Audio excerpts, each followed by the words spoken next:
La spiritualité toxique. Ou alors cette manière de vous affirmer des choses comme si tu es anémique, c'est parce que tu l'as tout simplement affirmé dans ton existence et donc tu l'as attiré à toi-même. Ou de concrètement te dire que c'est de ta faute puisque tu es aligné avec les fréquences et les vibrations de ton abuseur et donc c'est pour ça que non.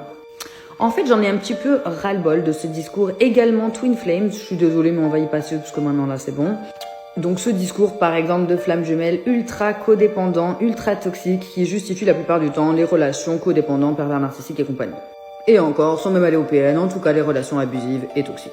Également, l'exemple que j'ai cité au début a été littéralement dit en live. Donc j'ai vu une coach en marketing quantique qui a affirmé à une de ses auditrices, followers, peu importe, durant un live que si elle était anémique, c'est parce qu'elle pensait qu'elle était anémique et donc elle l'affirme et elle le confirme dans son existence.